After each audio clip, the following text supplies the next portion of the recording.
Hello students, आज का video विशेषकर एसएससी जीडी को ध्यान में रख के बनाया गया है।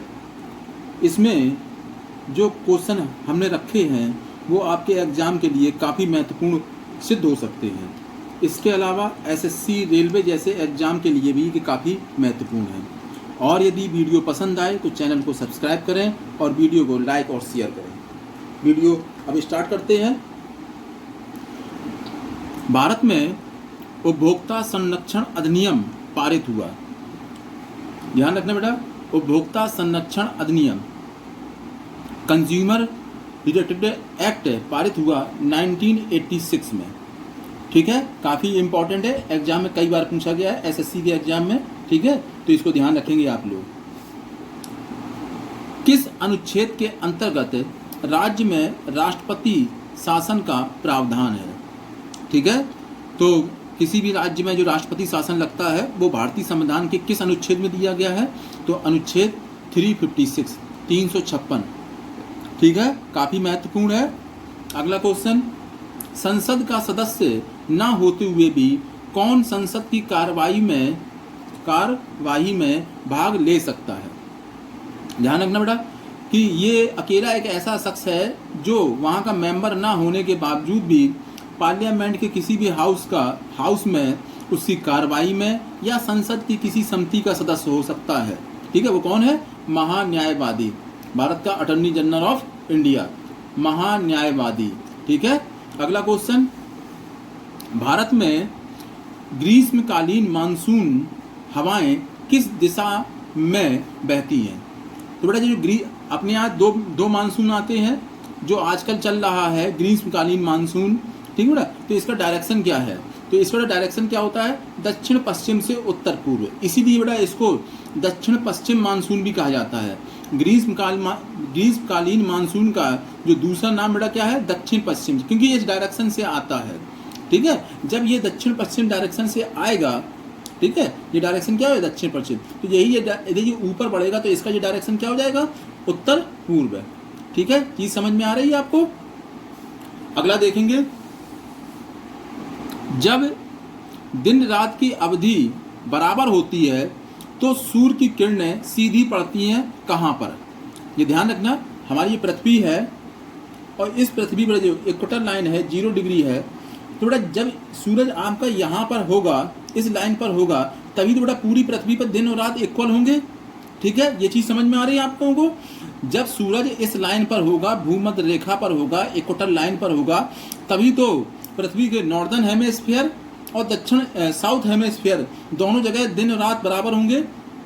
तो वही इसका आंसर है कि तो सूर्य की किरणें सीधी पड़ती हैं कहाँ पड़ती है बेटा?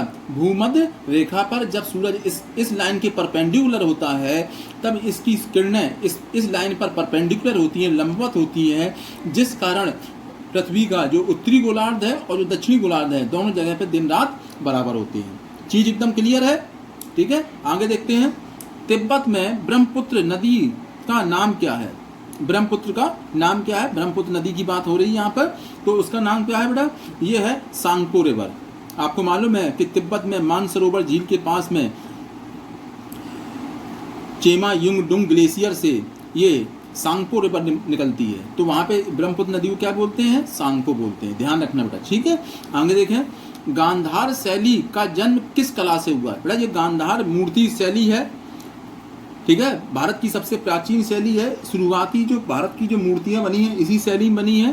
तो ये शैली किससे प्रभावित होकर इसका जन्म हुआ है? तो यह आप लोग बताएंगे यूनानी कला से या यूनानी शैली से भारतीय गांधार शैली का जन्म हुआ है। ठीक है, अगला क्वेश्चन, अंग्रेजों ने सर्वप्रथम अपनी व्यापारिक कोठी स्थापित की थी। व्यापारिक कोठी मतलब कारखाना समझ सकते हैं आप। तो कहाँ पे स्थापित किया था? सूरत में। क्यों बेटा? क्योंकि वहाँ के बादशाह थे जहांगीर, उन्होंने मना कर दिया था। पर जो गुजरात क्षेत्र के उस समय के जो सूबेदार थे, शाहजहां था, तो उन शाहजहां ने बेटा सूरत क्षेत्र में इनको पहली बार अपनी व्यापारिक केंद्र खोलने की परमिशन दी थी। ये काफी इंपॉर्टेंट है हिस्ट्री के हिसाब से भी और वैसे नॉर्मल जी के हिसाब से भी। ठीक है, सहायक संधि पर हस्ताक्षर करने वाला पहला शासक था। ठीक है, सहायक संधि के थ्रू बेटा मतलब सहायक संधि पर सिग्नेचर करने वाला कौन था? हैदराबाद का निजाम। ठीक है, काफी इंपॉर्टेंट है कि सहायक संधि पर सिग्नेचर करने वाला पहला शासक कौन था, तो आप लोग याद रखेंगे, काफी इंपॉर्टेंट है, हैदराबाद का निजाम। आगे देखते हैं क्वेश्चन को सीधा। सबसे पुरानी पर्वत श्रृंखला है, सबसे पुरानी पर्वत श्रृंखला कौन सी बेटा? ये पूरी दुनिया की सबसे ओल्डेस्ट माउंटेन रेंज है, ये ध्यान रखना आप लोग। वर्ल्ड की, इंडिया की तो है ही है, साथ ही साथ ये वर्ल्ड की भी है बेटा। इससे ओल्डेस्ट माउंटेन रेंज इस अर्थ पर नहीं है, वो कौन सी है? अरावली, ठीक है बेटा। और इसके अलावा ये अवशिष्ट पर्वत भी आप इसको बता सकते हैं, क्योंकि इतना पुरानी हो चुकी है, अब ये टूट फूट रही है, तो ये अवशिष्ट पर्वत का भी एग्जाम्पल हो जाएगा, ठीक है। भारत में पहले आम चुनाव हुए थे बेटा, ठीक है। तो पहले जो आम चुनाव हुए थे वो हुए थे 1951-52 में, ठीक है। जो निर्वाचित सरकार का गठन हुआ था वो फरवरी 1952 में हुआ था, इलेक्शन 51 से ही स्टार्ट हो गए थे, ठीक है। अगला देखना, भारत में पुनर्जागरण का जन्मदाता कहा जाता है। भारत में पुनर्जागरण जन्मदाता कहा जाता है, किसको कहा जाता है? राजा राम मोहन राय। क्यों बेटा? इन्होंने भारतीय समाज में जो सामाजिक बुराइयां फैली हुई थी उनको समाप्त करने के लिए प्रयास किया था, ठीक है। इनको ही पहला समाज सुधारक भी कहा जाता है। किनको? राजा राम मोहन राय। आपने इनका काफी नाम सुना होगा, ठीक है। सती प्रथा को बैन करवाने में इनका काफी अच्छा योगदान था, ठीक है। अगला क्वेश्चन, भारतीय राष्ट्रीय कांग्रेस की स्थापना हुई थी। जो भारतीय राष्ट्रीय कांग्रेस है इसकी स्थापना कब हुई थी? 1885 में मुंबई में हुई थी, ध्यान रखना बेटा, मुंबई जरूर याद रखेंगे, ठीक है। मुंबई ना बोलें, इसको बम्बई बोलें, क्योंकि उसी समय जो नाम था वही हमेशा आंसर होता है, बम्बई, ठीक है। ध्यान रखना, कहाँ पर हुई थी? बम्बई में हुई थी। कब हुई थी? 1885 में, ठीक है। अगला देखें, राज्यपाल पद पर बना रह सकता है। जो गवर्नर का पद होता है वो अपनी पोस्ट पर कब तक रह सकता है? ध्यान रखना, ज्यादातर आप इसका आंसर 5 ईयर बताएंगे तो ये ऑप्शन होगा, पर ध्यान रखना जो सही जो संविधान में इसके बारे में बताया गया है वो क्या है? राष्ट्रपति के प्रसाद पर्यंत, ठीक है। राष्ट्रपति के प्रसाद पर्यंत पर ये अपने पद पर एक किसी भी टाइम तक रह सकता है, ठीक है। अगला क्वेश्चन, टोपरा तथा मेरठ से अशोक स्तंभ लाकर दिल्ली लाया था बेटा, कौन लेके आया था? ध्यान रखना बेटा, फिरोज तुगलक। काफी इंपॉर्टेंट है, टोपरा और मेरठ के अशोक के स्तंभ को दिल्ली में किसने स्थापित करवाया था, रखवाया था? तो फिरोज तुगलक ने।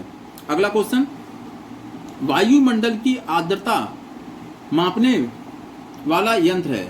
आर्द्रता मतलब बेटा ह्यूमिडिटी, तो हमारी जो एयर है या उसी को हम लोग वायुमंडल बोल रहे हैं, तो उसमें ह्यूमिडिटी नापने वाला यंत्र क्या है? हाइग्रोमीटर। ये एसएससी जीडी वाले बच्चे थोड़ा ध्यान देंगे, क्योंकि एसएससी बेटा जनरल साइंस के भी अच्छे क्वेश्चन अपने एग्जामों में पूछती है, ठीक है। कॉन्स्टिट्यूशन यानी कि भारतीय संविधान और जनरल साइंस, ये दो टॉपिक ऐसे हैं जो एसएससी हमसे बार बार और काफी संख्या में पूछती है। अगला क्वेश्चन, विश्व का सबसे बड़ा गेहूं उत्पादक देश। इस टाइप में बेटा बहुत कॉमन क्वेश्चन है, जो एग्रीकल्चर के प्रोडक्शन के हिसाब से वो कंट्री या स्टेट पूछते हैं।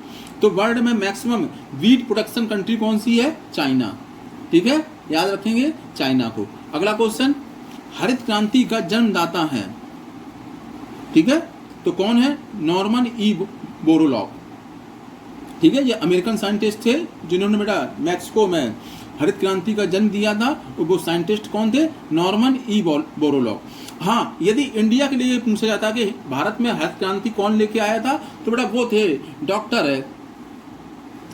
डॉक्टर है स्वामीनाथन, ठीक है। MS स्वामीनाथन थे, मैंने शॉर्ट में लिख दिया है स्वामीनाथन, MS स्वामीनाथन, ठीक है। धन्यवाद।